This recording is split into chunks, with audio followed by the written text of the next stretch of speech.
నిన్న మా ఇంటి దగ్గర పోలీసులు పెట్టారు. సరే పెట్టారు, సంతోషం. మాకు అంతకుముందు కూడా నేను మినిస్టర్గా ఉన్నప్పుడు కూడా పోలీసులు ఉండేవారు, అది వేరే అంశం. పోలీసులను పెట్టి ఏదో చిందరవందర చేసేయాలని కాపలా ఎక్కడా లేదు. నూరి ఫాతిమా ఉంది కదా, అక్కడ లేరు. పోలీసులను పెట్టి కాస్త వచ్చేటటువంటి క్యాడర్ని భయపెట్టాలనే ప్రయత్నం చేశారు. నేను వెళ్తుంటే మధ్యలో ఆపేశారు, వెళ్ళటానికి వీల్లేదని. అక్కడ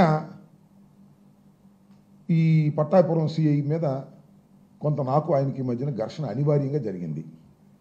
సరే నేనేదో రెచ్చిపోయానని, ఆంధ్రజ్యోతి, ఈనాడు, TV5 నేనేదో రెచ్చిపోయి దౌర్జన్యం చేయబోయానని, పోలీసులు లెక్క చేయలేదని ఇలాంటి మాటలు మాట్లాడుతూ రాశారు.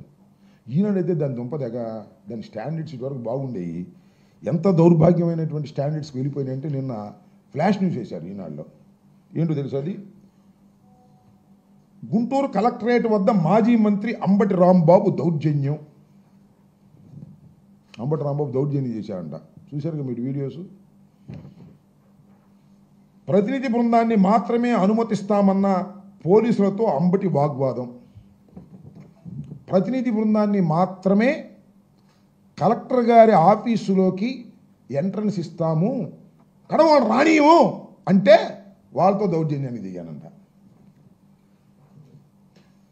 తోసుకుని వెళ్తాం, ఏం చేస్తామంటూ సిఐతో వాగ్వాదానికి దిగిన అంబటి. నిన్న కలెక్టర్ ఆఫీసులోకి వెళ్ళటం కోసం అంటే నేను తగాదా పడింది. విన్నారుగా మీరు. వెన్నుపోటు దినం పేరుతో గుంటూరు కలెక్టరేట్ వద్ద కార్యక్రమం. సరే అది వేరే కార్యక్రమం జరిగింది, అది వేరే అంశం. ఎంత వక్రీకరించి తోసుకెళ్తాం, ఆపుకోండి అంటూ అంబటి రాంబాబు దౌర్జన్యం. ఇది జరిగింది ఎక్కడ? నా మీద ఎఫ్ఐఆర్ కూడా కట్టారు, అది వేరే విషయం. ఇది జరిగింది ఎక్కడ? నువ్వు రాసేది ఎక్కడ? పాప రామోజీరావు చచ్చిపోయాడు, దాంతోపాటు మీ విలువలు కాస్త కోస్త ఉన్నాయి కూడా చచ్చిపోయినాయి ఏంటి? నాకు అర్థం కాల. ఈనాడంటే ఇప్పుడో మా చిన్నప్పటి నుంచి ఉన్న ఇది కదా, ఇంత తప్పుడు రాతలు రాస్తారేంటి అంటున్నా. కక్ష. ఆ సీఏని సపోర్ట్ చేయడం కోసం సీఏ అంట కలెక్టరేట్ దగ్గర మా ప్రతినిధులు ఎవరు రావడానికి వెళ్ళడానికి, అసలు ఎరండల్ బ్రాడీపేట సీఏకి అక్కడే సంబంధం. అక్కడ వేరే సీఏ ఉన్నాడు, వేరే డిఎస్పీ ఉన్నారు. వెళ్ళి అడిగాం, 5గురు పంపిస్తా ఉన్నారు, 5గురు వెళ్ళాం. దానికి వక్రీకరించి రాసేటటువంటి ఎమ్మటే సపోర్ట్ అనమాట. సిఐ గారికి ఎమ్మటే సపోర్టు, ఆ సిఐ గారికి ఏమో లోకేష్ సపోర్టు, ఆ లోకేష్కి ఏమో ఈయన సపోర్టు, ఆ TV5 కూడా అంతే.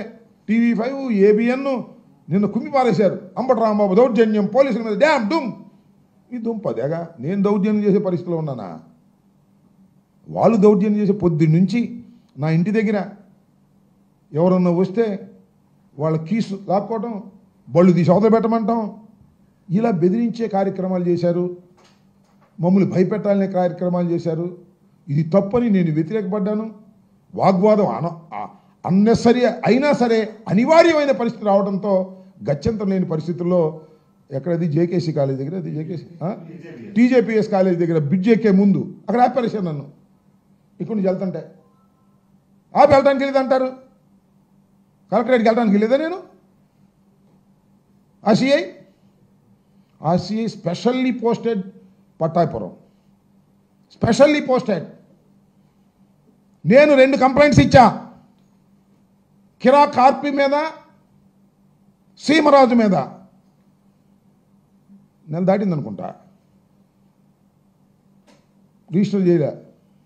నేను ఫోన్ చేశా 2 సార్లు, చేస్తాంలే, ఇది సమాధానం, చేస్తాంలే. నేను ఎక్స్ మినిస్టర్ని, I have given a complaint. ఆ కంప్లైంట్స్ నిజమా కాదా పక్కన పెట్టు.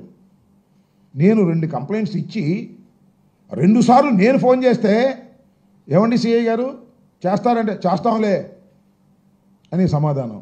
ఒళ్ళు పొగరు. ఎందుకంటే లోకేష్ గారు ఏపించిన పోస్ట్ కదా, అందుకని ఒళ్ళు పొగరు, తల బిరుసు. Is a public servant. Public సర్వెంట్కి అంతా తల పొగరు ఉండకూడదు, కానీ ఉంటుంది. ఎందుకంటే లోకేష్ గారు ఏపించాడు కదా, లోకేష్ గారు బంధువు కదా, ఆయన బంధువు ఈనాడు, ఆయన సపోర్ట్ ఉంటుంది కదా, TV5 సపోర్ట్ ఉంటుంది కదా, ABN సపోర్ట్ ఉంటుంది కదా. ఈ అంబటి రాంబాబు రోజు మాట్లాడుతున్నాడు, లోకేష్ గురించి విమర్శిస్తాడు. చంద్రబాబును విమర్శిస్తాడు. కాబట్టి ఇతన్ని సెకండ్ లాగా పెట్టాలనే ప్రయత్నం చేస్తాను. ఎన్ని చూశానయ్యా నేను, నాకు అర్థం కాలేదు. 89లో రాజకీయాల్లోకి వచ్చాను నేను. 2 సార్లు శాసనసభ్యుడిగా గెలిచా. రాజశేఖర రెడ్డి వెంట నడిచా. కాంగ్రెస్ పార్టీలో ఉన్నా. మళ్ళా జగన్మోహన్ రెడ్డి గారు పార్టీలోకి వచ్చా. రాజశేఖర రెడ్డి గారు మరణించిన తర్వాత ఇన్ని చూశానంటున్నా నేను. 70 సంవత్సరాలు వస్తున్నాయి. ఎన్నో రాజకీయాలు చూశాను. ఎందరినో పోలీసు అధికారులను చూశాను. మంచి మర్యాద కలిగినటువంటి వ్యక్తిని, లా అబైడింగ్ సిటిజన్ నేను. నన్ను ఇబ్బంది పెట్టాలని మీరు ప్రయత్నం చేస్తున్నారు. పెట్టుకొని చూస్తానని మనం చేస్తున్నా. కేసు రిజిస్టర్ చేశారండి. ఏం కేసు అది? ఎఫ్ఐఆర్ ఎక్కడ ఉందో ఒక కేసు రిజిస్టర్ చేశారు నా మీద.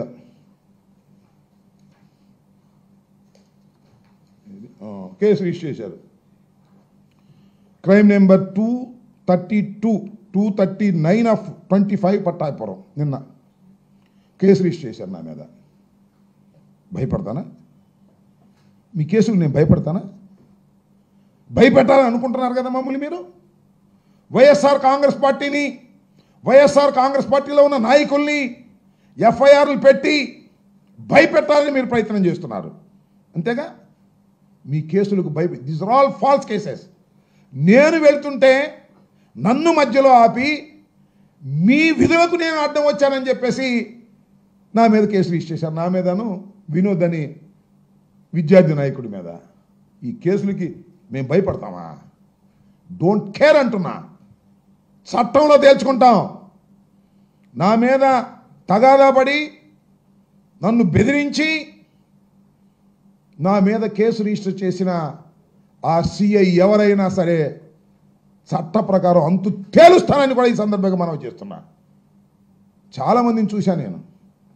సిఐల్ని, ఎస్ఐల్ని, డిఎస్పీల్ని చట్ట వ్యతిరేకంగా ప్రవర్తిస్తే, తెలుగుదేశం పార్టీ గుప్పెట్లో ఉండి పనిచేయాలనుకుంటే, లోకేష్ గుప్పెట్లో ఉండి పనిచేయాలనుకుంటే అనుభవిస్తారు. గుర్తుపెట్టుకోమని మనం చేస్తున్నాం. రోజులు ఎప్పుడు ఇలాగే ఉండవనేది కూడా ఈ సందర్భంగా గుర్తు చేస్తున్నా నేను. We don't care all these things. ఇంతకుముందు కూడా కేసు పెట్టారు అక్కడే, సేమ్ సెక్షన్స్తోనే. ఏమయ్యా నా మీద అయితే అంత స్పీడ్గా పెట్టేస్తారే? ఆ కిరా కార్పి మీద, సీమరాజు మీద స్వయంగా నేను వెళ్తే ఎవరు కంప్లైంట్ చేయరు. వాళ్ళు మీ బంధువులేగా. ఈయన కూడా, ఈ సిఐ కూడా నెల్లూరు నుంచి వచ్చాయంట. ఆ కిరా కార్పి కూడా నెల్లూరు, ఈయన బంధువు అనమాట. సీమరాజు కూడా ఈయన బంధువు. ఇదంతా ఒక గ్యాంగు. మేము ఇచ్చిన దాని మీద చేస్తాంలే. నాదైతే 24 hours కూడా కాదు, చేసి పారేశారు case. You do your duties fast. నువ్వు డ్యూటీలు చేయకపోతే చట్ట ప్రకారంగా నీ అంతు తేలుస్తామని కూడా ఈ సందర్భంగా మరొక్కసారి గట్టిగా చెప్పదలుచుకున్నాయని కూడా మనం చేస్తున్నాం. కేసులకు భయపడేటటువంటి తత్వం కాదు అసలు. ఒకటేనండి, అసలు ఇవాళ రాజకీయాల్లో ఉండాలంటే కేసుకు భయపడకూడదు. ఇవాళ రాజకీయాల్లో మేము ఉండాలంటే జైలుకి భయపడకూడదు. ఆ రెండు నిర్ణయించుకునే రాజకీయాల్లో ఉన్నామని కూడా ఈ సందర్భంగా నేను చెప్పదలుచుకున్నా. ఆ సిఐకి కానీ లేకపోతే మరొకరికి కానీ ఈ విధంగా దౌర్జన్యం చేసి మమ్మల్ని ఏదో అణచాలని, అరికట్టాలని ప్రయత్నం చేస్తే, మరి మీ దుంపలేక సంవత్సరం దౌర్జన్యం చేశారయ్యా, సంవత్సరం కేసులు పెట్టారు, ఏమైనా అరికట్టారా? ఉప్పొంగలా నిన్న.